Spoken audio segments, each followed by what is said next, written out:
And welcome back. In this video, I wanted to discuss velocity, and the reason why I wanted to do that is because in the previous one, I didn't. So we made this fireball patchy thing, which you might have enjoyed, but nowhere in the patch was I using velocity, and I just thought that was a bit silly, so I'm going to use that today. Alright, so we'll delete this track. First things first, let's chat about what velocity is. So whenever you bash your MIDI keyboard or drum or whatever it might be, you produce a little packet of data, a MIDI message. And inside that, there's little bits, as I'm sure you're all aware. So in here, I've set up my keyboard to be able to play. We're inside plug data and pure data, basically. And we can see that when I hit my key, I'm broadcasting on MIDI channel 1. And the MIDI velocity, or how hard I've hit the key, is going up from 0 to a maximum of 127. And then down here's the note numbers. So the entire kind of piano keyboard, if you will, is sliced up just in chronological order. So C, descending down to the next C. So MIDI scaled a certain range of events, an instrument's key count, and how hard you strike the key into a range of arbitrary numbers that they've decided to use. But in DSP world and in synthesizer world, it's very common to scale things between 0 and 1 or -1 to 1. So how could we do that? Just to show you the idea, 0 to 127, we want to get remapped, rescaled, 0 to 1. So we take the MIDI velocity value, we'll check it in there, we'll duplicate that just so we can see the output and prove our claim. And for most of you, I'm sure you're aware, if I hit the hardest number is now going to be 1, and the hardest MIDI velocity is 127. So we've taken 127 and we've rescaled it 0 to 1. Cool. That's the end of that. So how can we make use of that when we're in the grid? So back in the grid. If you didn't know, in the I/O section, input output, we can grab velocity in.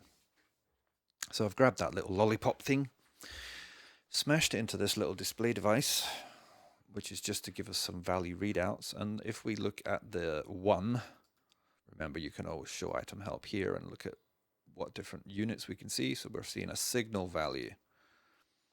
So if we're up here, this is going to show us the signal value, and the signal we're sending it is actually MIDI velocity. And we'll see that it can be scaled just like I showed you before on pure data, 0 to 1. Right? But what can we do with that? Well, for example, we could mix it with a constant or any other signal, really. We could multiply, we could add, we could divide, whatever we want. Do some basic maths, and we'll see that the combined signal is over here, right? 1 going in, multiply it by 0.5, we get 0.5 out, away we go. So how can we use that within a patch? Well, I figured, why don't we try this on for size? So I've got a basic synth patch over here. We'll talk about this more in a wee bit. So we've got a noise making oscillator. We've got a blend to go between distortion or clean, a filter, an ADSR. Look what's going into the master. Look what's coming out of the master, and then back to Bitwig. So we see what's coming in, nothing's coming out.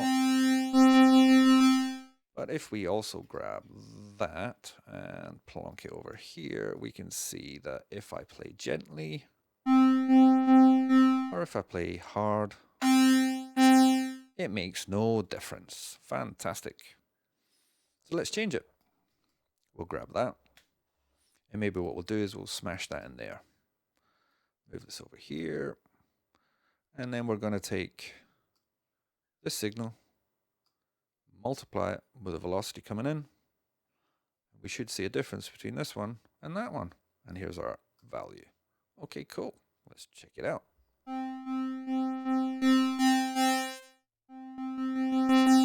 And so now we can see that we're crudely taking MIDI velocity in, multiplying the audio. Maybe it'd be better like this. My patching's a mess. Multiply the audio signal by the now scaled 0 to 1 signal, which is coming from MIDI velocity, and we have a way of attenuating depending on how hard or how soft we've hit the key. But the peeps at Bitwig are much smarter than me, and they've come up with this thing called a velomult. And velomult does exactly the same as all this stuff was doing. So if I put it 100%, we'll see what's coming out of the synth, we'll see what's happening with the MIDI velocity being multiplied and attenuating this signal or amplifying it. So at 100%, we see a drastic change in when I strike the MIDI key hard or when I strike the MIDI key soft. If we bring that back to 0, make no difference. And if you were pretty keen-eared within this whole process, you would have noticed that the filter's doing some business over here. So we've already mapped some things within the patch using velocity. Okay? So check this out.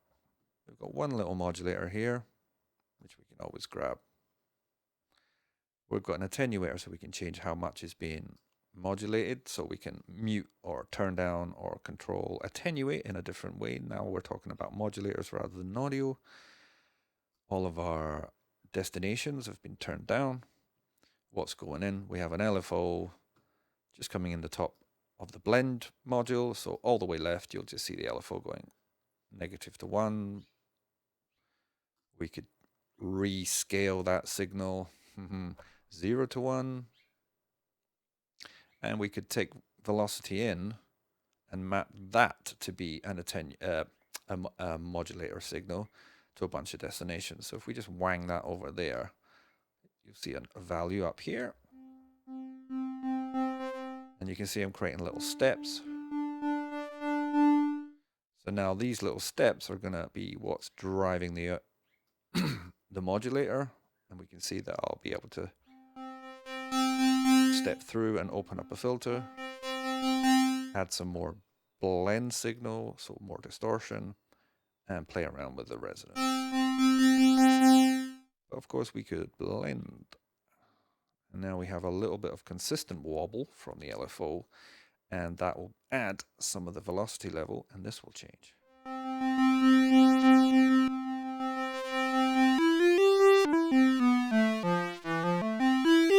And we're doing cool stuff.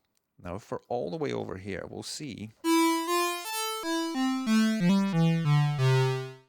that this is very steppy.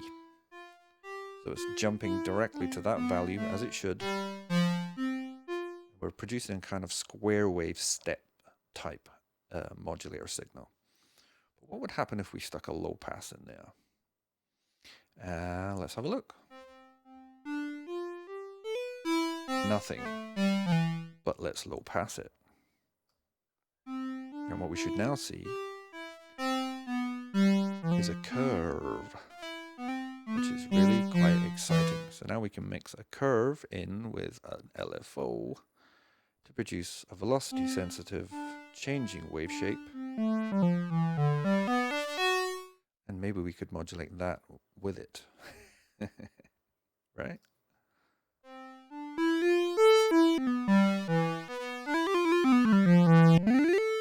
And so velocity can be used in all sorts of ways. You can map it to here, you can map it to there, you could go crazy. You could open up this, tighten that up, move it around.